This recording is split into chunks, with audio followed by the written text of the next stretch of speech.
Hi, everybody, and welcome to Investing Your Time class. In this episode, I want to share with you some principles that have been life-changing for me and helping me manage my time. And really, I want to get away from that word. We've used manage when we talk about our time, and really what it is investment, learning how to be a wise investor. And so as we go through this lesson, you're going to learn some very practical steps. I'm even going to give you worksheets you should have regarding how to track time and how to begin to put your time to work for you. So I'm looking forward to that. I've got my buddy Jax here. He's going to help me present to you today, or maybe he'll just lay there and sleep. But whatever he does, he always gives his best. So if you've already taken a look at it, you have this worksheet. It is a time test, and it goes through and asks questions about have you written down a clear, defined set of lifetime goals. That's the number one thing. And it's just true, false, go all the way down. And you've probably already done this. So I want to ask you which questions really stood out to you. Make a note of them, maybe circle them as something that is being kind of brought out, or maybe the Lord is putting his finger on right now in your life. And for me, number 16 really stood out to me. It was, I am on guard against the repetitive crises, taking steps to make sure that it won't occur again. And it's setting up processes in my life to eliminate some of the things that just keep coming up, putting to use some of the technology that we have, and just certain habits that I can do to eliminate some of the things that are repetitive. Another one that really comes up for me is forcing myself to make quick decisions when things are little, like little things. I need to make quick decisions and not just stew over them or use my RAM and my time and energy debating on them. They got to be quick choices, quick decisions. And that's always something that really, just helps me make sure that I'm investing my time wisely. I'm not wasting it on some of these little things. So you've got that little test taken to kind of get you in the mood for our lesson today and what we're going to be talking about. So I want to start off by just sharing with you about my lesson that I had when I was in college back in the 90s regarding time. And I remember our professor, he took out a $20 bill and he started walking up and down the aisles. And he stopped and gave the $20 bill to the student that was sitting at that desk. And he started to walk back up to his to the stage. And you got to understand, $20 was a lot of money for any of us college kids back in the 90s. I mean, that was some gas for your car. You could do laundry with it. You could buy some Dr. Pepper. You could do the things you want to do. And this kid felt really convicted. He got out of his chair and he ran back up with the money. And he's like, I can't take your money. And the professor was like, no. He gently explained, it's part of this lesson. Please sit down. And he said, I gave you $20 bill, but what did I really give you? And he explained how he had to work a certain amount of time in order to earn that $20 bill. And so what he's giving isn't necessarily just this, monetary amount, but he's literally giving some of his time from his life. And so when you give money, you're giving part of your life. And we were all, making the connection. And then he said, what if I was terminal and I only had 3 days to live? And I decided to share some of that time with you. Would it be more valuable? And we're like, yes, absolutely. And the fact of the matter is, we're all terminal in a sense that that our time is limited here on earth.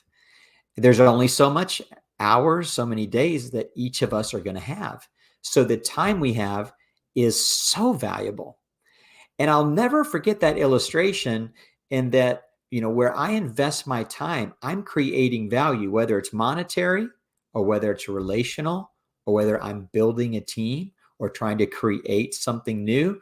My time as it's invested creates something valuable. And I want it to always have a good return on that investment.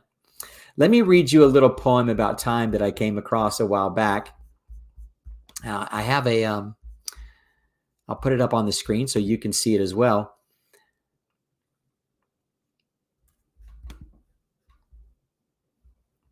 It goes like this. Oh, I don't think you can see that here. Here we go. Let me add it to the stage. And it says, "This is the beginning of a new day. God has given me this day to use as I will. I can waste it or use it for good. What I do today is important because I am exchanging a day of my life for it. When tomorrow comes, this day will be gone forever, but leaving in its place something that I had traded for it. I want it to be gain and not loss, good, not evil, success, not failure, in order that I shall not regret the price that I paid for it." And of course, that price is your life. And what I do today is literally building something that I've given my time to build. And when the day is done and those time, I cannot get that time back, there'll be something left that I have invested myself in to create. Your time is valuable. And you may say to me, "Oh, you know what? I have so much time. I'm young. I've got a lot of time." Well, let me show you something here. It goes faster than you think. One day is 1,440 minutes. Now, in a day, if you look at this, the stuff indented on the left margin over here, you will spend 60 minutes waiting in one day. Okay? Now, if you look at the things indented to the right, that's in a lifetime. So we can kind of go back and forth. In a lifetime, you will spend 6 months just waiting at stoplights. Go back into the left column. In one day, you will spend 480 minutes sleeping. In one day, if you get 8 hours. In a lifetime, you will spend 25 years sleeping. Boy, some of you, that sounds really good, doesn't it? Just like a good night's sleep. In a day, you will spend 600 minutes working. That's an 8-hour day, typical day. And a lot of you will work a lot longer than that.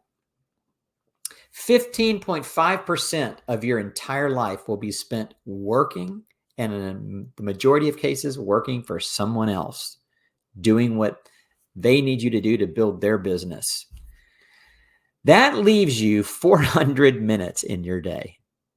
And in that 400 minutes, you still have to go to the bathroom, shopping, showering, errands, attend services at church, do your email, your Instagram, and your entertainment, and all of those things. You got 400 minutes. How are you going to use them? So when you break that down in that way, it seems a lot more urgent in how we spend our time. And I don't want you to feel anxious. I just want us to be mindful that time is fleeting. And when we think we have so much, a lot of times it goes by fast. So in this day, if you have a spare 5 minutes, that's a lot of time. And you can intentionally use those 5 minutes for something that will leave a good return on investment, or you could just look at the phone and scroll. And so we're always making those choices, constantly making the choice. Do I want these minutes to count for something that I value? Or maybe I need a little, rest for my mind for a minute. And I decide to give my Instagram feed a few minutes of my day, but I'm making that choice. And it's something that I have to decide is worth the return on my investment. Hope that makes sense to you. Now, a lot of times students will come to me and tell me, Brian, I don't have very much time. I appreciate that you're doing this teaching on time, but you got to understand, I'm busy. One of my resident assistants told me this once because I had asked him to join me for prayer or to help me with some a prayer time, and it was like 30 minutes in the whole week. I was asking him for 30 minutes, and his response was, "I just don't have any time." And I said, "Really?" I said, "I get it. You are pretty busy." I said, "But that seems kind of like over the top. Are you sure?" And he said, "I don't know if I'm coming or going. I feel so, just disoriented. I am so overwhelmed." And I gave him this worksheet that you're looking at right now. And I said, "You know what? Let's just do a time audit together." This is an audit form. It's a time tracker. And on this time tracker, you simply write in what you're doing during the day. And you can do it very sparingly, like this student did. And they wrote, when they slept, you can see at the top. And then when they got up, they went to school, they did lunch, and they put very little information in there. When I do it, because I like to get a lot out of these, I write a little bit more. I said, this is when I got up. I prayed, or I did my workout. I ate some breakfast, got ready, took my daughter to school. And what I did. And as you do this audit, and as this student did this audit, a funny thing happened. He went over the worksheet and found out that he was spending over 20 hours a week at Starbucks studying. Yeah, I hope there was a gasp in the classroom, because I was like, whoa, I think we're going to be able to find you a spare 30 minutes. In his mind, he had become so busy, he couldn't add a 30-minute, extra thing for his dean that was asking him for some help. And so as we did this, he began to realize a lot of the time that he was spending, it wasn't intentional. He felt pulled by people's requests and invitations. And so doing a time audit like this is the first step to learning how to invest your time. It would be like looking at your bank accounts and getting an idea of where you stand financially before determining where you should be investing your money. And so looking at this, I like to see how much sleep a person is getting, how much time they're spending with friends and family, because the importance of fellowship, how much time they're spending with the Lord in prayer or devotion or church, how much time they're spending eating. Are they getting nutrition? And then I look real careful, and this is where the rubber meets the road, at the discretionary times. Discretionary times are when there is no demands upon you and you can do whatever you want. Particularly, it's in the evenings for most people after work, and you go home and you may need to do a few things to help with dinner or help with the children. But for the most part, do you just slump into a chair and watch Netflix? Or are you picking up a book, reading a textbook for class, maybe watch an episode or something on Netflix? But then are you spending time with your wife? Are you planning? Are you doing anything else? Are you working out? What do you do with your discretionary time? That is a key. And this chart helps you kind of figure that out. Now, the next part here I want to go over with you is, let's talk about how we think about time. Okay. And this is a worksheet that you have with you, and it is called the Quadrants of Time Management. And it is from one of my favorite authors, Stephen Covey. And it's from his book, 7 Habits of Highly Effective People. And I want to go over these quadrants with you quickly, so that you can understand how to talk about time and how do we get intentional. And the way we get intentional is we start taking our minutes and our hours and putting them into one of these 4 quadrants. So let's take a look here at the first quadrant, and you can look at the worksheet that's on your in your book and there in front of you. And I want to start with number 2, the second quadrant. If you look at the second quadrant, you're going to see that that quadrant are the things that are not urgent and are not important. So I'm sorry. They are not urgent, but they are very important. Okay. So go across the column and you see important, and then from the row and coming down the column, you see not urgent. So they're important, but they're not urgent. These are things like preparing for something, doing preventative measures, scheduling, planning your week, relationship building before that relationship's in trouble, but just building, doing good things. True recreation, and recreation, I spell it R-E, create, is it recreating, prayer, contemplation. This quadrant 2, is the place that we want to live. It doesn't get any better than quadrant 2. Okay. That are the things that are important to us, but they're not urgent yet. Now let's go back to quadrant 1 and take a look at this, because in quadrant 1, you see that these are the things that are important, but they're also urgent. Okay. And this is where 90% of people live their lives, running around in the urgent, always trying to put out a fire. Something has erupted, a relationship's in trouble, a test is about to happen, or a project is due, or a deadline is coming, or the car maintenance wasn't done and now there's a car issue that needs to be addressed. These are the crises, the pressing problems, the deadlines, the meetings, and the forgotten tests. Quadrant 1 lends itself to something called urgency addiction. And it's a place where people are literally addicted to the adrenaline throughout the day of having to be urgent. And it is one of the most unhealthiest places that you can be. But somehow in our culture, we've made it normal. We've normalized urgency addiction. And we've also normalized the ailments that come with it. All of the sickness and illness and fatigue and addictions to caffeine and pills and sleeping aids and all the things that we require in order to live in quadrant 1. Take a look at below quadrant 1, you'll see quadrant 3. Quadrant 3 are the things that are still urgent, but they're not important at all, but they feel really urgent. These are things like interruptions.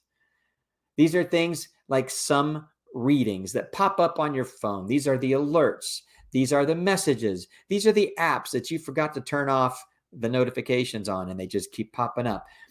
These are the things that seem to be pressing and important, but they're not. We want to stay out of quadrant 3 and put systems together to eliminate them all together. Look over at quadrant 4. This is the not urgent and the not important quadrant. And this also is a quadrant that most of us live in when we're not in quadrant 1. Why? Because we run ourselves ragged in quadrant 1 to the point where we say, I just need to totally relax. I need to unplug and disconnect.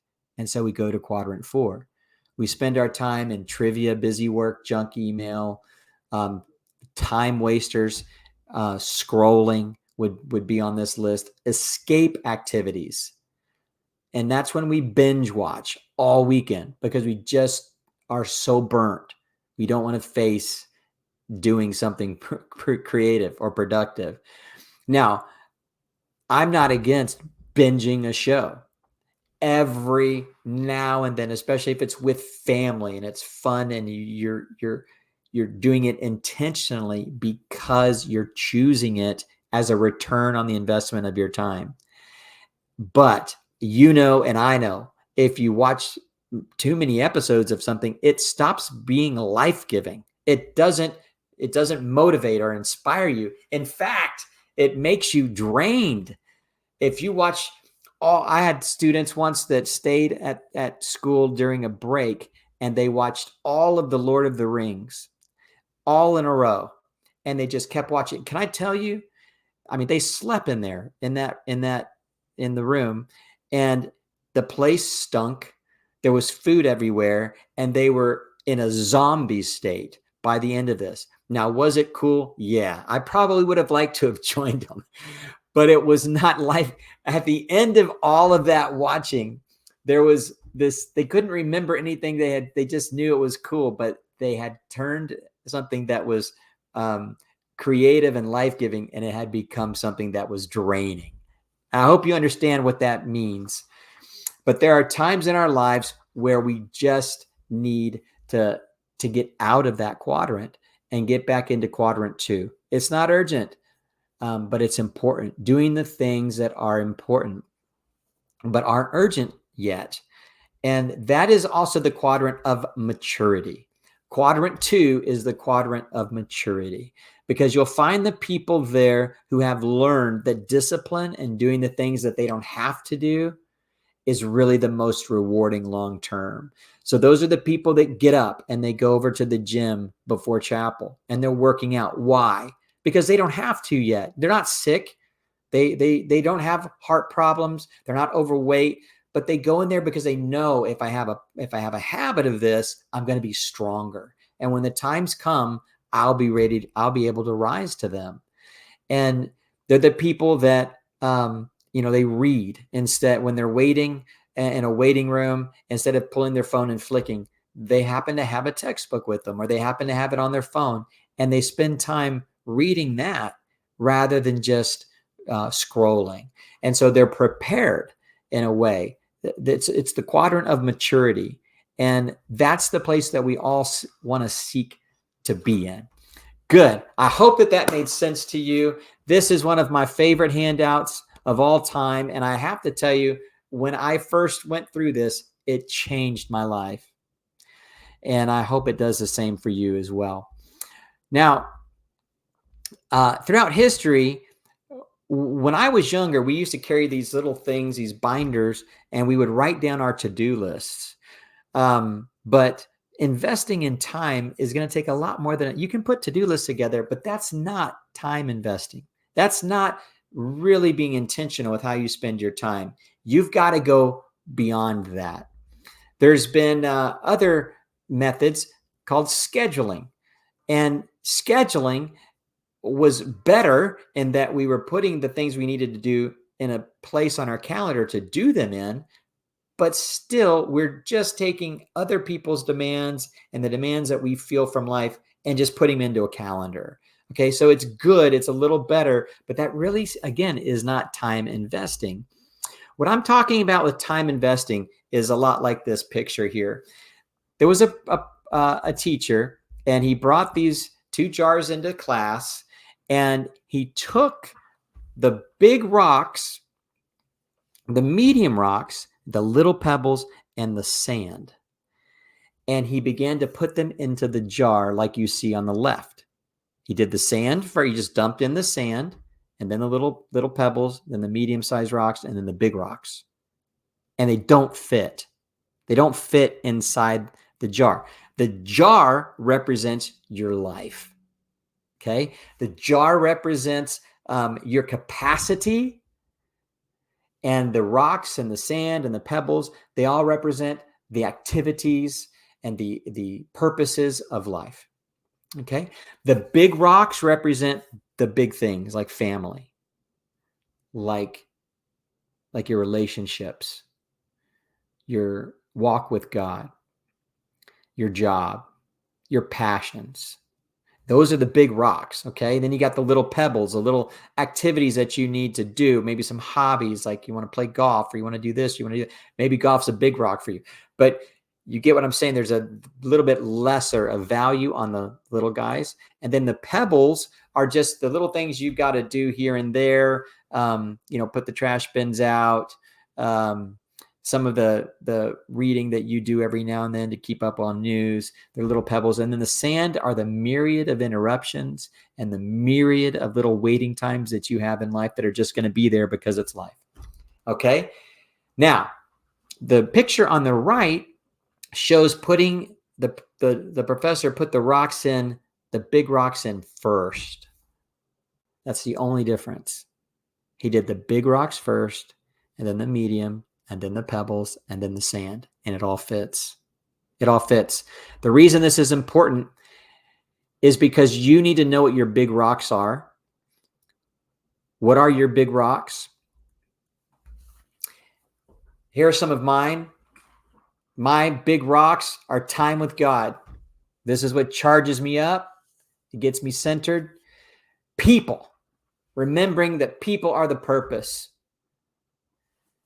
And that project and paperwork are distant second. Workouts, writing, swimming, running, competing. Those are things that are really important in my life. Standing for purity in my community. Enjoying art, poetry, nature. Watching the leaves or listening to the rain. Those are big things to me. And so on. Personal limits must be challenged to keep growing and avoid complacency. Lifting people, so on and so forth. And then I take those big rocks and I put them in my jar first. Now, I want to show you this worksheet. This is in front of you. This worksheet is how we go from the time tracker into a mature worksheet. And if you can take a look at the sheet in front of you, you're going to look at how at the very top left, right up here at the top left where it says the weekly worksheet, you're going to see where it says roles. And in that arrow, you're going to write a role that you have. A role, you see my worksheet right here. My role right here might be husband. This one might be father. This one might be professor.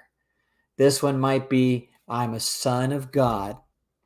And then I'm a son of my father and mother. I'm a brother, and so on.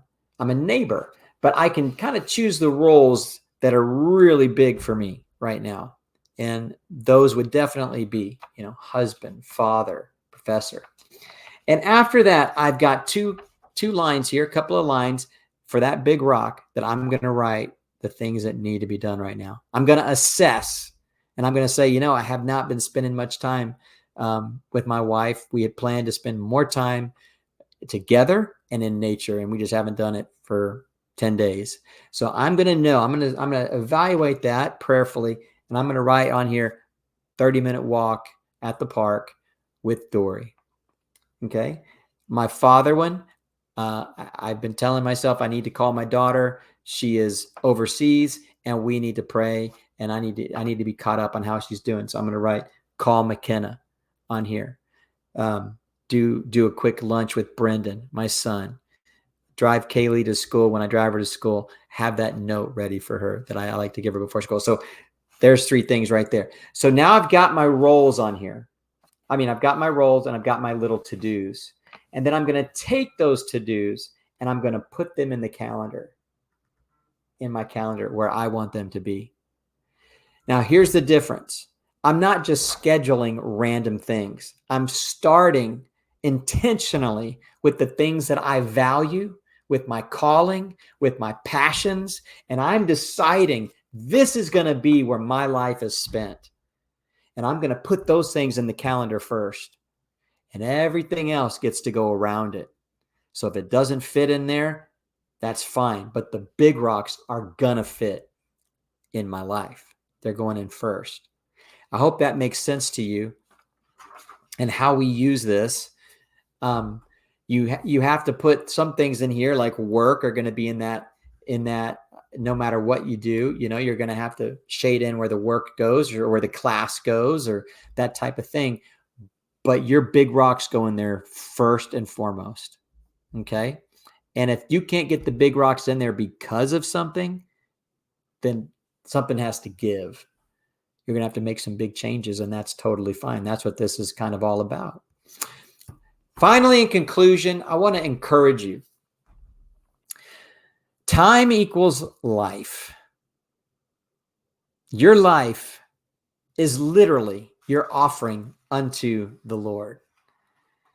When we talk about what do we have to give to God, it's literally your time. You alone are the only one that's going to be responsible for how you spent your time.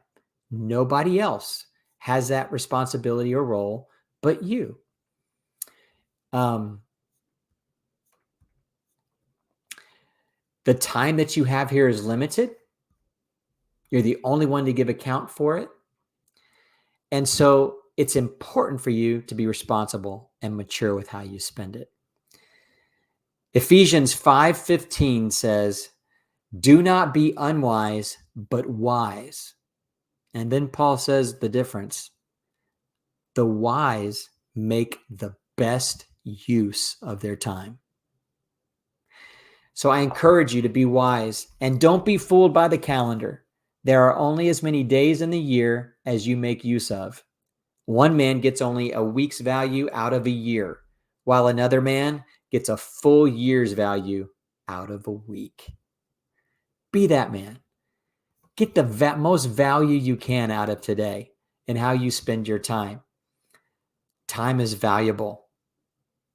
Guard furiously what goes into your calendar and only let the things in that you want in there to grow and that are a part of your life and calling. I encourage you with this. I look forward to talking with you more about time, and I hope it's been encouraging to you and maybe inspired you to take a look at how you're spending your time. God bless you.